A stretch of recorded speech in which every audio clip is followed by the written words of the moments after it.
Howdy, y'all. This is Brown at Brown, and tonight we're going to be talking about the movie Assault on Precinct 13, the special edition on DVD. So, this movie came out in 1976, and it was the second theatrical film to be directed by John Carpenter. When people think of John Carpenter, they oftentimes associate him with the horror genre, and understandably so, considering that the guy is a master of horror, and he's given us iconic films such as Halloween, The Thing, The Fog, Christine, and one of my personal favorites, In the Mouth of Madness. But he's also worked in other genres and given us films that were just as iconic. Case in point, Assault on Precinct 13, and then you got Escape from New York, and then Starman, Big Trouble in Little China, They Live. I mean, the guy's been all over the place, and so while he's definitely a master of the horror genre, horror is something that he's not fixated on. Like, he works in other areas of film, other areas of storytelling and genre, and he's very good at it. And he also manages to oftentimes compose his own awesome synthesizer score.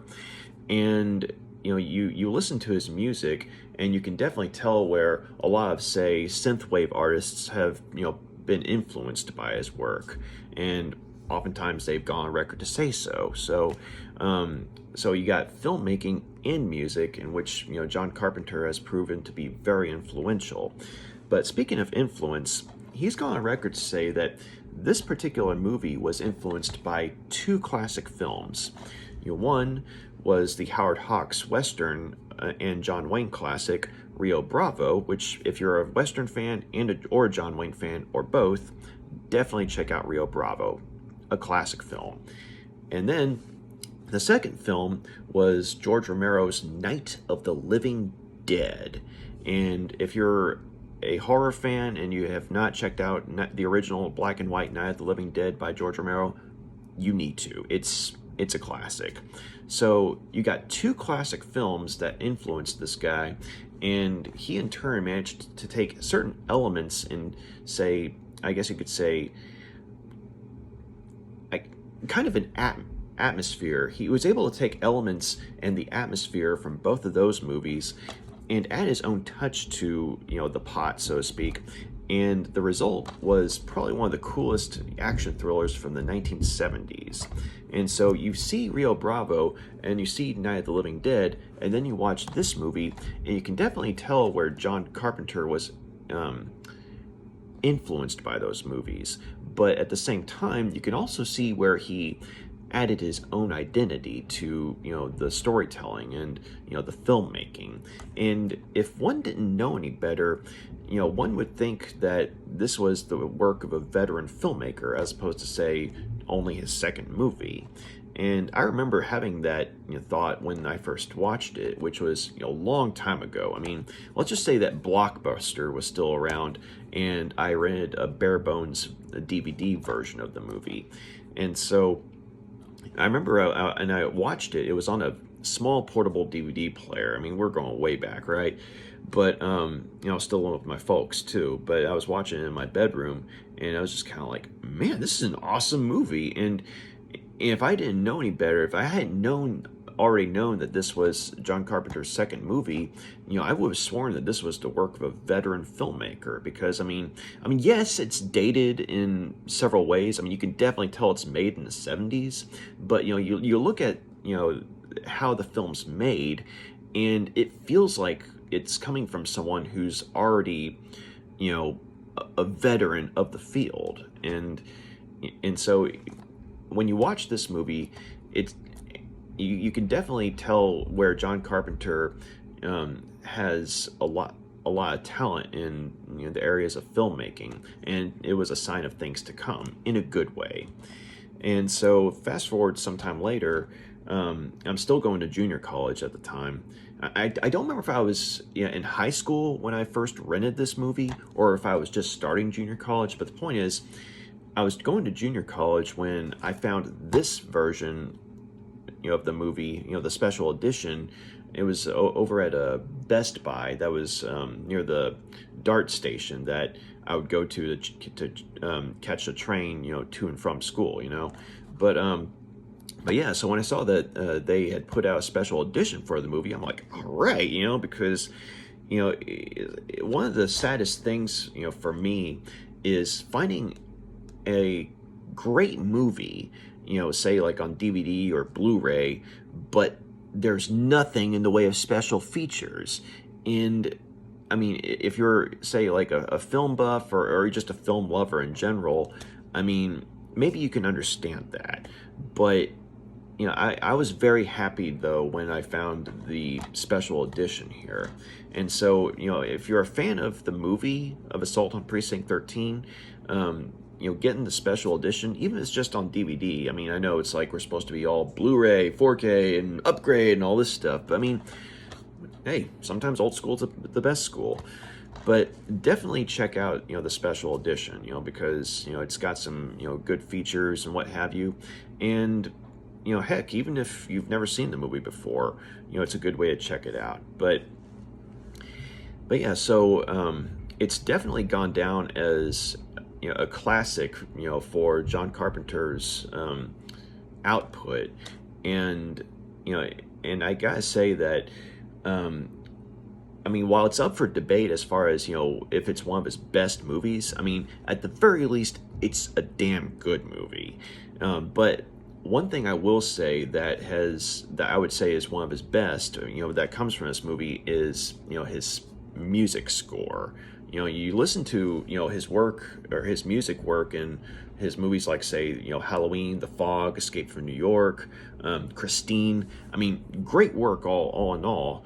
But, you listen to the music in this movie and it's like you instantly know where the music's coming from if you hear it. Like if you've seen the movie and it's been a few years and then you hear the, soundtrack, or you hear something like some of the music cues, or, maybe a sample or something like that. You're like, that's from Assault on Precinct 13, It's that, iconic, if you will.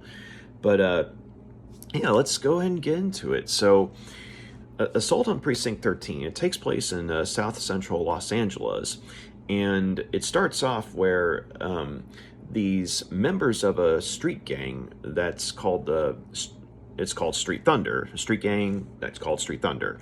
But members of the street gang Street Thunder are basically skulking about the alleyways at night and on their way to, I guess, some rendezvous or something.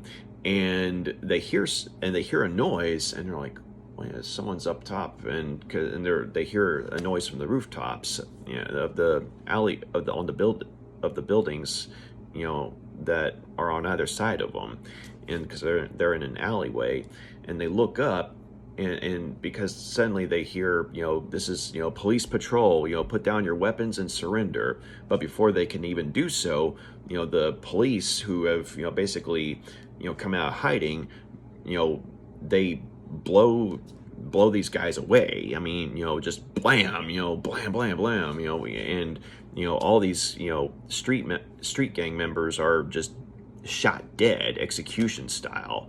And so, this makes the news, and, the leaders of this particular street gang are not happy. And it turns out that they've actually stolen, a cache of hardcore weaponry, like automatic like automatic rifles, silencers, and things like that. And they, plan to start a war against the city. And if they can kill the police or just, anyone else, they don't care as long as they kill someone. But they're mainly going to be focusing on the police, because the police are the ones who killed, these members of the gang. And so then it cuts to, before I get to that part, the way they make this declaration is they, declare something called a cholo, like the leaders of the gang, and they, get out the switchblades, and, they find a vein on their arms, and, they cut until, there's blood, and they put the blood in the bowl. It's like the blood's all, mingled, from all four of them. And a minor detail, but the street gang is multi racial, because you got whites, blacks, Latinos, and Asians all in this gang. And so it's like you have 4 warlords, all of a different ethnicity. But interesting touch. But anyway, so after they declare this blood oath, it cuts to the character of Lieutenant Ethan Bishop, who is played by Austin Stoker. And so Ethan Bishop is again someone who, he was a highway patrol officer, but he was recently promoted to the rank of lieutenant.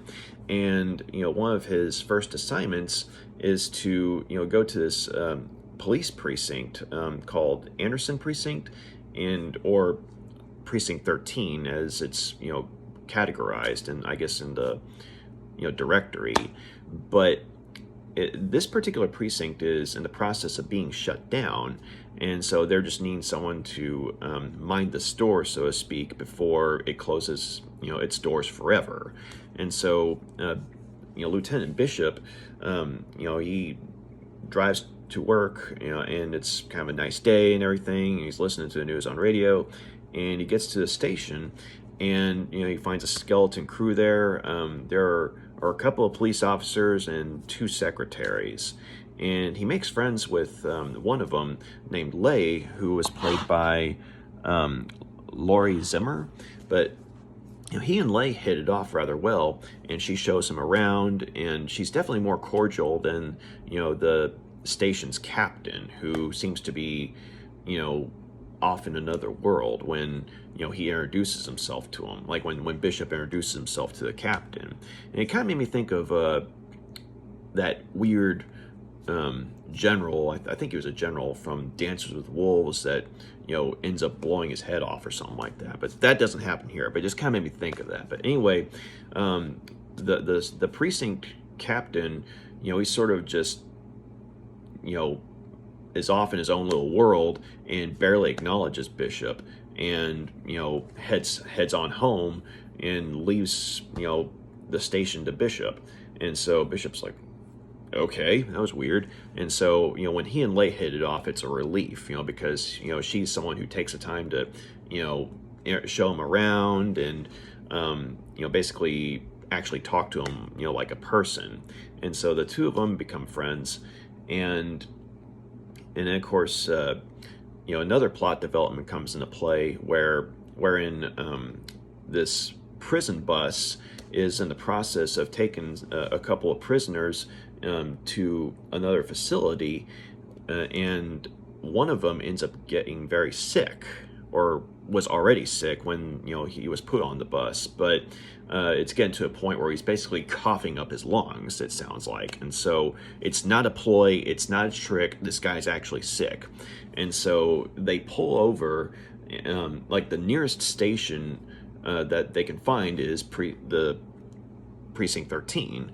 And because they were hoping to find a hospital, but the nearest hospital's like really far away, and the precinct is the closest facility that they could find, that's kind of a beacon of authority, I guess you could say.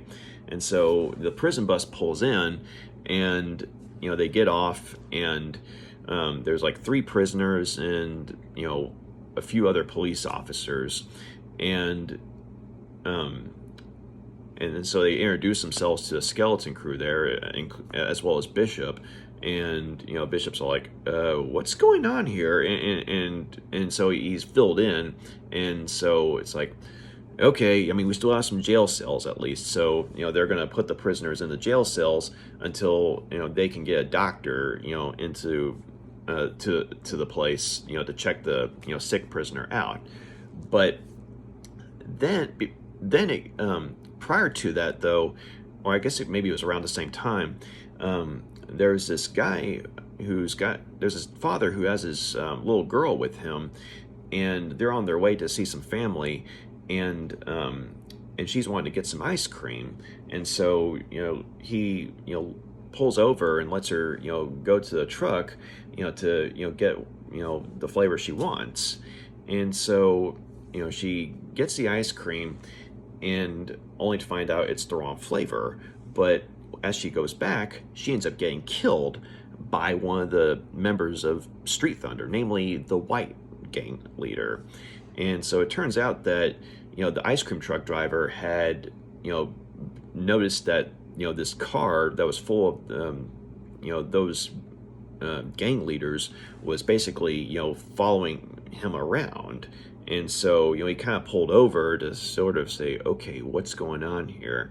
And so it's like, the minute he took his eyes off of him, the car was gone because, he was, talking to a little girl.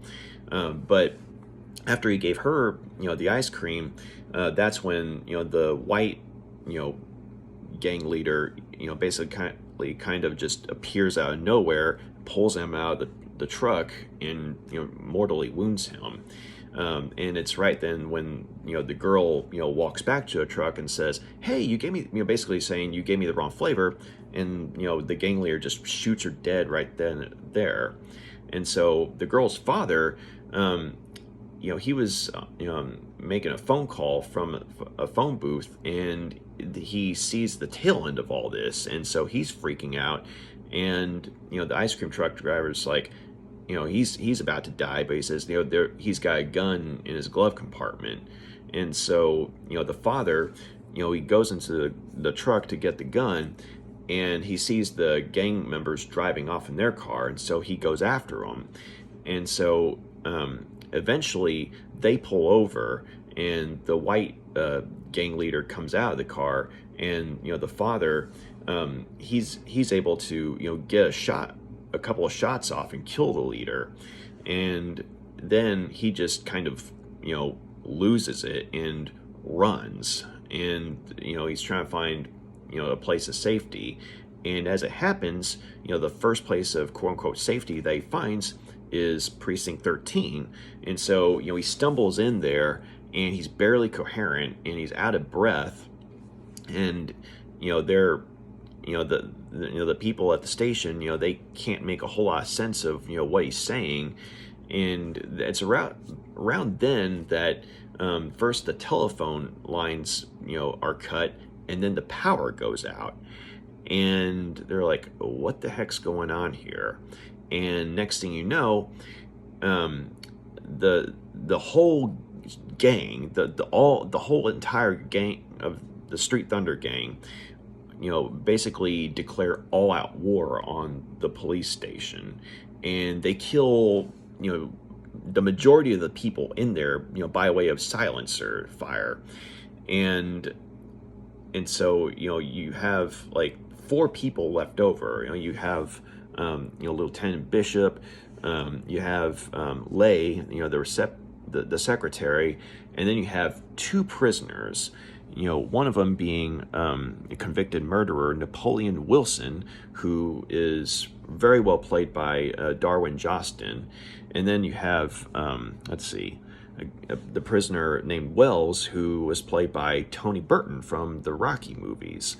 And so these 4 are the only survivors and are basically in the fight, in for the night and the fight of their lives, because they have a whole gang, coming at them, and, in the place that they're in, has very little in the way of actual weaponry. And so the few weapons that they are able to get a hold of, they have to use very wisely. And unfortunately, time and ammo are something that they're very short on. And so, you have something that, combines, it's like a Western with an element of horror, I guess, in the sense that you have this, horde, this endless, seemingly endless horde of this, this street gang, if you will, that just keeps on coming at the station, and you have the survivors all pinned up and, cut off, from help, because, this is the 70s, there's no cell phones, and so, and with the telephone, lines cut, they're not going to be able to call for help. And so, yeah, they're in for a rather wild night. But this was a movie that, in a lot of ways, you could argue was a simple movie, in the sense that, it's a straight up action thriller, but I liked it because, when it came to the action, it was very in your face. I'm not talking like, say, blood and gore or anything like that, but just, when someone gets shot, you definitely, feel it, so to speak. And when people get killed here, the impact is felt, But I also liked how, the four main characters, Bishop, Leigh, Napoleon Wilson, and Wells, they have this sort of odd chemistry with one another. And, I forgot to mention, the father,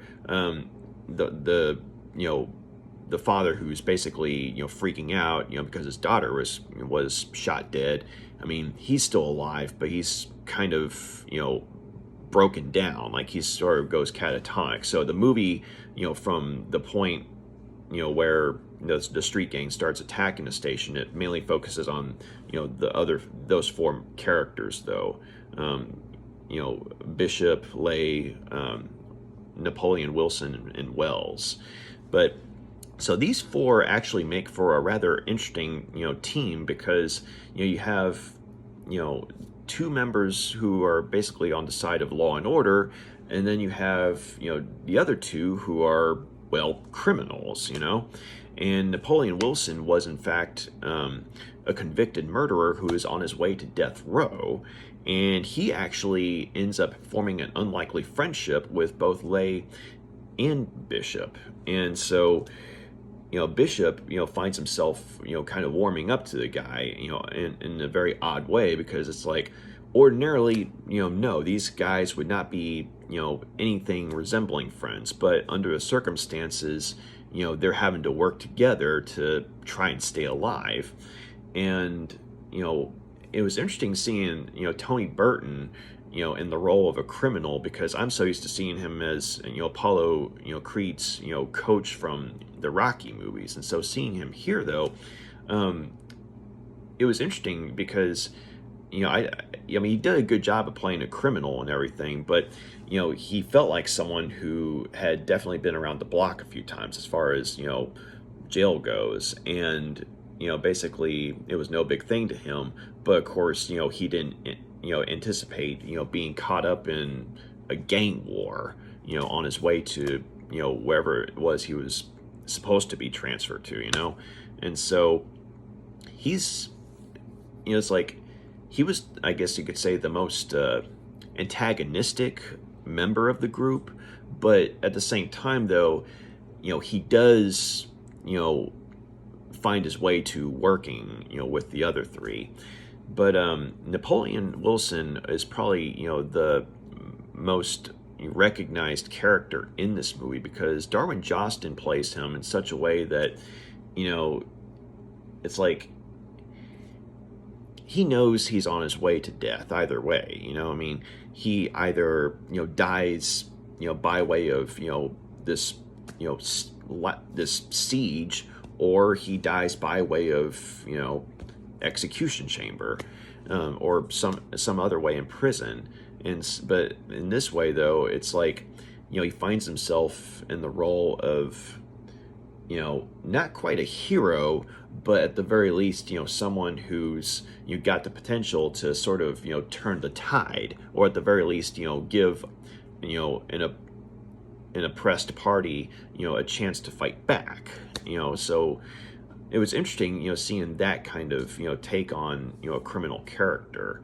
And so it's like, this is a guy who didn't really care one way or the other initially, because he was going to die either way. But when he finds himself, in the crossfire, he basically, ends up, working with, people that he ordinarily would have no interest in working with, but this is basically out of necessity.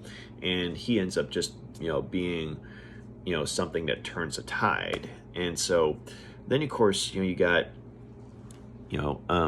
Austin Stoker, gives, a performance that in some ways is just as good as Darwin Joston's. But Austin Stoker, he plays Bishop as a guy who, you know, in some ways, I mean, he's a veteran of his field, in the field of law enforcement, and he has a nice little story that he tells Leigh about, how he, was inspired to be a police officer too, and it's, one of those, funny, cute type stories, but it makes sense. And Austin Stoker played it to where it's like you could definitely see, his character, was someone who was inspired to be a police officer, and so it's like he finally got his chance. And so, you get a little bit of dialogue that talked about that where he talks about how he was a highway patrol officer, but when he's been promoted to lieutenant, I mean, he's very happy about it and everything, but. I liked how initially, he was kind of disappointed, with the whole, idea of, his first major assignment as lieutenant is, minding the store of a, dying police station before it closes, forever. But then, once, the street gang declares all out war on there, he's able to rally the survivors and, provide some form of cohesive leadership. Because while Napoleon Wilson is, I guess you could say, the dragon of the group, like the guy who, is able to kick the most ass, so to speak, physically. You got Bishop, who, is no slouch in the ass-kicking department either, but he's more strategic about things. And so, you got, law and order and, chaos as represented by Napoleon Wilson, basically, working together in an unlikely, scenario, but they make a pretty good team.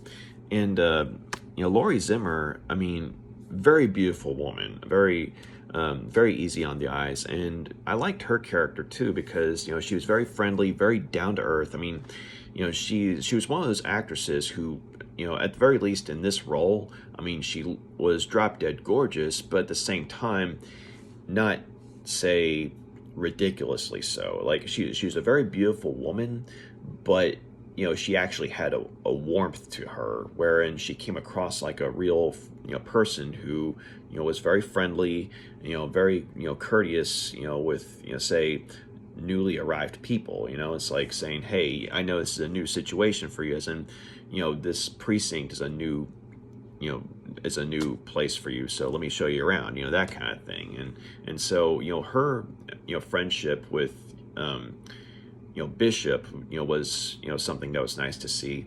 And also, her camaraderie with, some of the other people in the station, rang true as well. And so it's like when, her fellow secretary who was incidentally played by, Nancy Loomis from Halloween, when her fellow secretary, though, ends up getting killed in, the crossfire of the gang warfare, it's like you definitely feel it when, when Leigh's character is, sad about it, and Laurie Zimmer does a pretty good job of it. But she also has kind of a bit of romantic tension with Napoleon Wilson, because there's kind of like that bad boy vibe with him, but considering the fact that, he's actually trying to help them out against the street gang, it's a dynamic that, she finds herself kind of warming up to, or it's a tension that she finds herself receptive to, I guess you could say. But yeah, so all four of these, actors, played, their characters very well. And so as a result, you definitely cared about them, when their lives were on the line, because you got this, street gang that just keeps on coming at them. And, the street gang, because of this, this, I guess you could say, military grade arsenal almost. I mean, in a sense that they've got like all these automatic weapons and silencers. I mean, they definitely have the advantage, not only in numbers, but in firepower too. And so, when you got our four main characters, hold up, in a place that's, on its last legs, and they have a very limited supply of ammo, I mean, you're already in a spot where you're like, okay, how are they going to get out of this? But because of the fact that the actors do a good job playing, these particular characters, we're invested. It's like we actually want to see them come out okay. And also another bit about the camaraderie is that when you see, say, Bishop and Leigh interacting with one another, it really comes across as believable as far as, say, office place, introductions and friendships go. Like if you work at an office job, or if you've say talked with people who do work in an office job, I mean, that kind of vibe or camaraderie rings as very true. And on the other hand, the budding friendship between Napoleon Wilson and Wells rings true as well, because you see them, and the two actors who play them do a really good job of playing these criminal characters.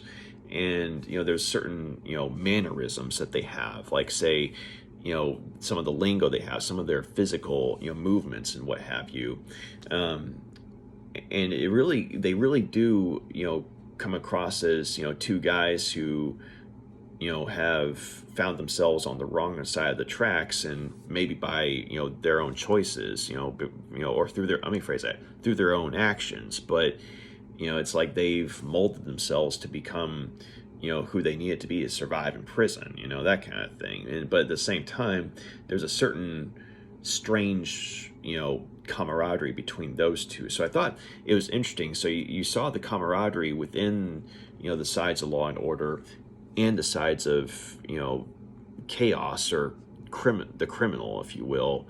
But then when you saw them working together, it just made for a whole new dynamic altogether. But so yeah, you definitely care about the characters and you want to see them come out okay. But the other thing is that the gang, the Street Thunder gang, it's something that in some respects they make for a very good set of antagonists, in a sense that they're like this almost mindless horde that just keeps coming at you, and they just don't stop. And so, and another scary thing about them is that, whenever, they say take a break from the shooting, they make a point to say, clean up any dead bodies, like, say, any dead fellow gang members that, the people in the station managed to get. I mean, they make a point to, get them off the streets, so that way, even though this whole area is isolated, just in case, someone drives by, they won't see anything. They won't see any dead bodies or anything like that. Or they won't see, people with guns or anything. And so that's a bit of, strategic intelligence that's pretty scary. And especially when you apply that to a group that's overwhelming in numbers, So, so when we see the street gang in action, the Street Thunder gang, I mean, you definitely buy that, they're a gang with a mission, like you definitely buy the fact that they're wanting to start a war. And so, so just the fact that, they just don't stop, until they're shot down. I mean, yeah, it's pretty scary. Especially if you compare it to, say, like, stuff that's come before and afterwards. But I will say, though, that I wish that we'd gotten maybe some exposure with, say, some of the gang leaders. Like, I mean, we see them a little bit here and there, like when they're doing the blood oath and what have you. And Frank Doubleday, he plays the white gang leader, the one who shoots the little girl, right? And he's pretty spooky, even though he doesn't say anything. But other than that, though, we don't really get a lot in the way of, say, personality when it comes to gang members. Like, with the exception of the, gang leaders, when we see only for a little bit, including, Frank Doubleday as the white gang leader, there's nothing in the way of personality with the other gang members. It's like they're just literally like this, horde that, they don't have a personality, And so it kind of made me think of, say, the fairly recent movie VFW, where you could tell. I mean, that's another movie that was influenced by Assault on Precinct 13. You could definitely tell. But the street gang in that movie, I mean, I would say that Assault on Precinct 13 is a better movie, but I'm not to say that VFW is a bad movie, but I would say that Assault on Precinct 13 is better than VFW, but VFW had the more interesting characters when it came to, say, the gang leaders that were in that movie. Like, they actually had a personality to them, as twisted as it was. So I do wish that we'd gotten to see something along those lines with some of the members of Street Thunder, like, just to say, like, what makes them tick and what have you. I mean, we know why they're declaring war, because the police just shot down some of their own. But at the same time, like, there's nothing in the way of personality or anything. So it's an approach that I think in some ways it works, because in some ways it works in the sense that it gives the gang a feeling of, these people are inhuman, like they're almost like robots or zombies or something like that, in the sense that there's no personality with them. But on the other hand, though, when there's no personality, it kind of makes for a fairly static foe. So it's kind of like a double-edged, sword, if you will. I mean, or a two-sided coin. I mean, I know all coins are two-sided, but it's like on the one hand, it's an unnervingly monotonous group of enemies, but on the other hand, it's a fairly static group of enemies. And so yeah, like I said, I just wish that there'd been a little more personality with, say, maybe some of the gang members or gang leaders at the very least. But also the other thing is, you could tell that this was a low budget movie. I mean, it's a well-made movie, like, say, camera work, editing, and what have you. And the action scenes are very well done, especially for the time. But on the other hand, though, some of the acting, aside from our four main characters, honestly isn't that good. Like some of the lesser, characters, the performances they gave were kind of static, and it felt like they were sort of amateur actors, and on screen. And so when you compare that level of acting to, say, the believable acting with our four main characters, it's kind of like night and day in a lot of ways. I mean, I'm not saying it's the worst acting I've ever seen or anything like that, but at the same time, when you have, say, kind of a slow burn approach, after the opening, massacre, when you kind of have a slow burn approach wherein you get to know some of the characters, and when it's focusing on the main characters, and, like, they're okay, but when it comes to, say, like, the people around them, maybe with the exception of Charles Cyphers as, one of the people in the group on the prison bus, he was like, I forgot if he was like a captain or something, but anyway, he was a figure of authority, but he was okay. But it's like everyone else, though, it just came across as very amateur. And the same thing with, the police station. Like when Bishop goes in to, introduce himself, to the skeleton crew and what have you. I mean, Laurie Zimmerman, I think, is probably the only one that really comes across as, a believable character and a well played character. But the others, though, it just feels like they're very amateur. Like even Nancy Loomis, I mean, as the other secretary, her acting, I thought was, I mean, I know people are like, hey, she's from Halloween, don't talk bad about her. It's like, yes, she was in Halloween. I know it's cool, seeing her in two John Carpenter movies, but her acting here, I just didn't think was that good.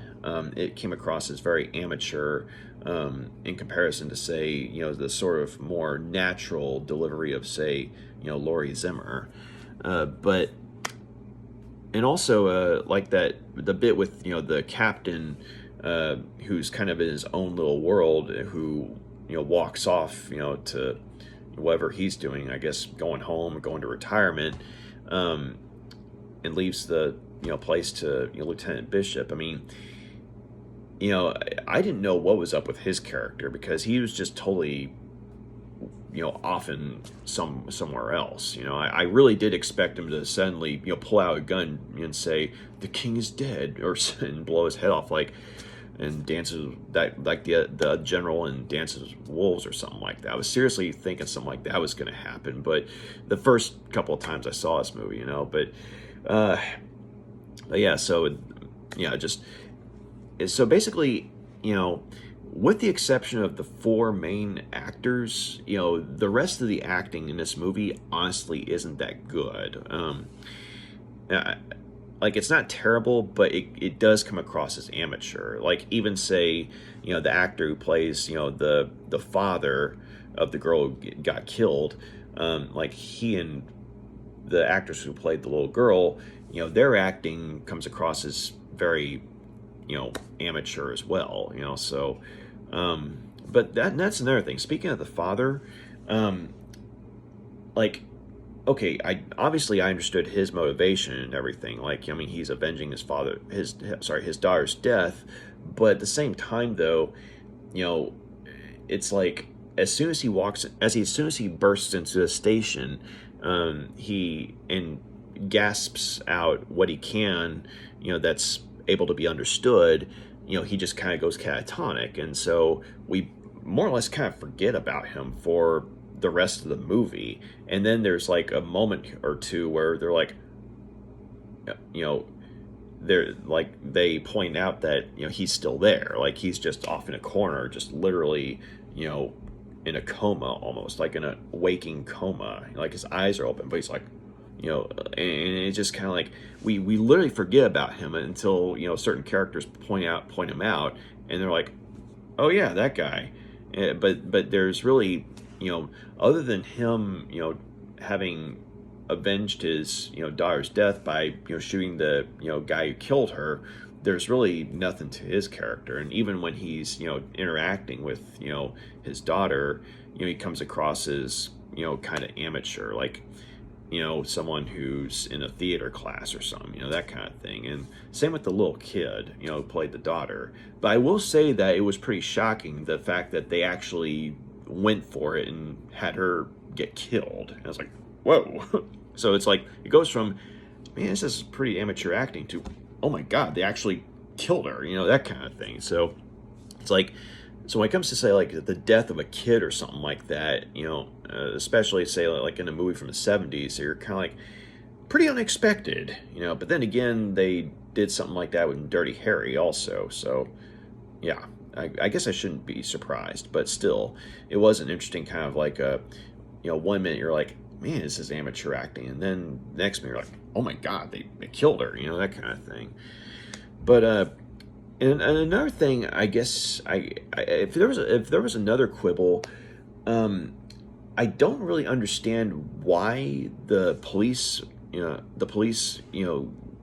killed the gang members at the beginning of the movie, because the way it's shown, the street gang members are, basically just, walking through an alley, and I mean, you get the idea that they're up to no good, in the sense that, they're off to some kind of rendezvous or something like that. And usually when a gang's off to a rendezvous somewhere, I mean, yeah, they're going to do gang things, so up to no good, right?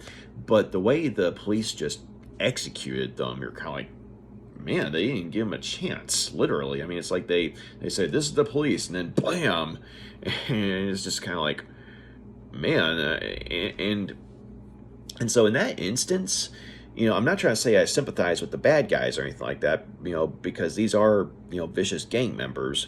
But at the same time, I kind of understood why they wanted to declare war on, the authorities, because, these, members of the gang were literally just shot down like dogs. I mean, they literally didn't have any chance whatsoever to surrender. And so I think, I don't know, it would have been interesting if they'd maybe gone a little more into that.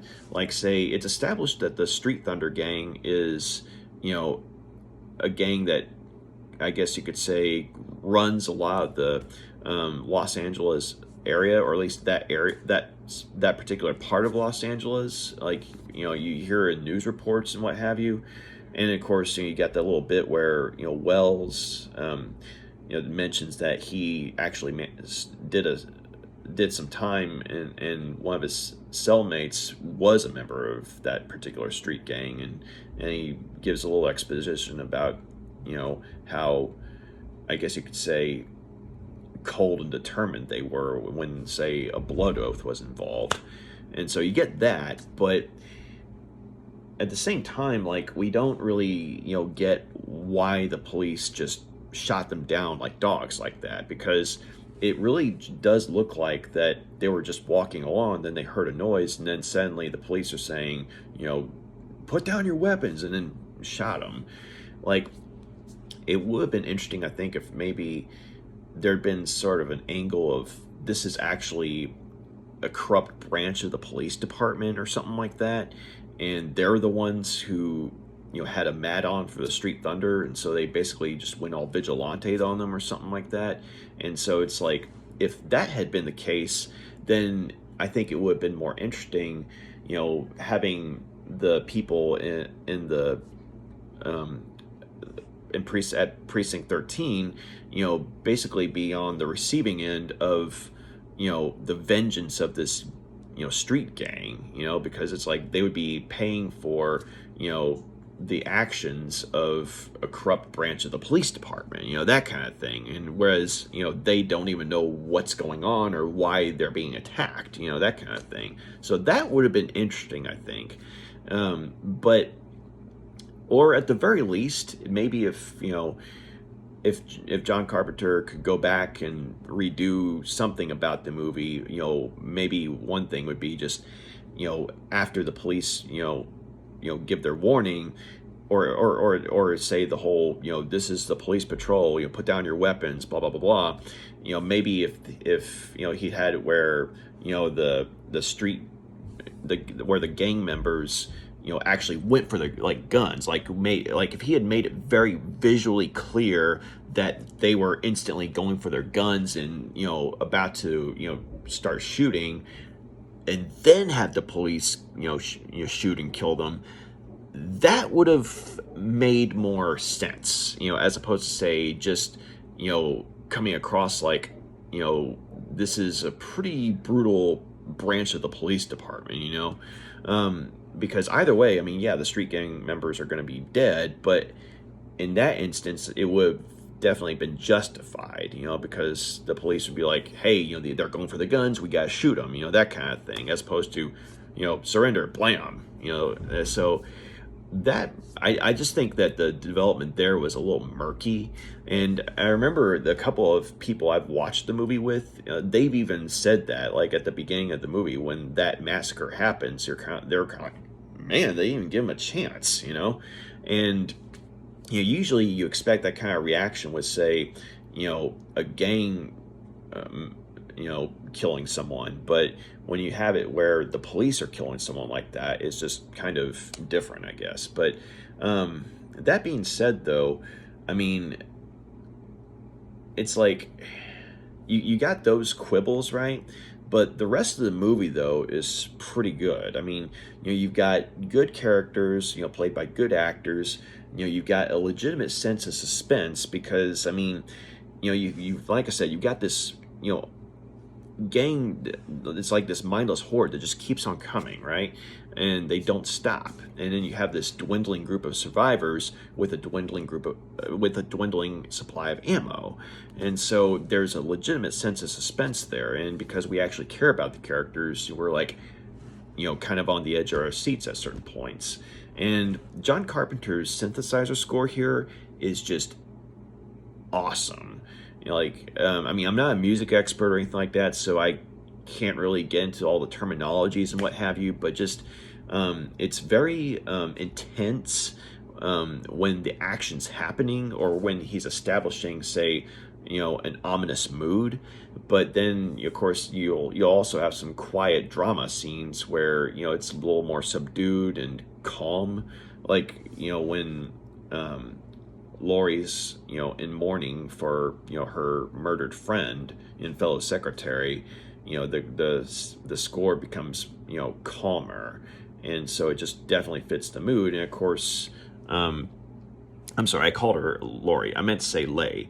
Laurie Zimmer does a good job of conveying, the sadness of her character in that particular scene, not, and just mainly through body language. And so it's like a combination of that, plus, the subdued, score that John Carpenter provides in that scene. It's like you have those nice quiet moments to sort of balance out the intense da da da da da da da da da bits. But that being said, though, this is probably one of John Carpenter's most iconic scores. And it definitely ranks up there with his score for Halloween. So, and one other thing I was going to say I liked about the movie is that in some ways, the action was realistic, because it makes a point to emphasize that, not only is this a dwindling group of survivors against this, seemingly endless horde, but it makes a point to show that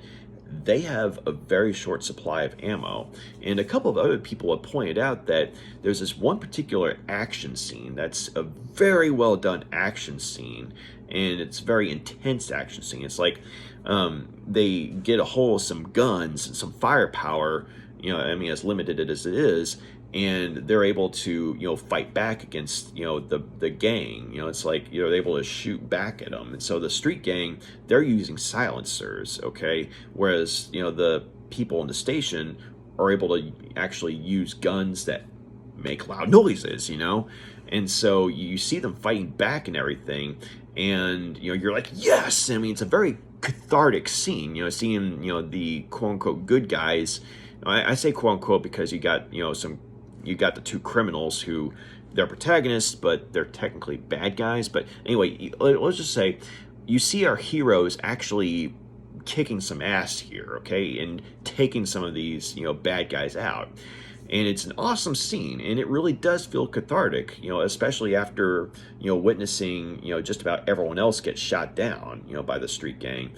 But then they actually make a point to show that as good as that might have felt for the characters, it really left them even more restricted on ammo, even more restricted than they already were. And so it's like, yeah, realism kind of rears its ugly head. And so I actually did like that. And I liked how it was cathartic, when it came to, say, them actually being able to, get some shots in. But at the same time, I liked how they were like, oh crap, we only have X amount of bullets left, that kind of thing. So how are they going to get out of this one, So I appreciated that, because a lot of times you'll have, action movies or just any type of movie where there's, gunplay involved, somehow the characters will have an endless supply of ammo, or they won't even go to the trouble of showing, the characters reloading or anything like that. But here, though, it's like, yeah, it's the realism, and when it comes to, say, that kind of situation, is very well done. So I appreciated that.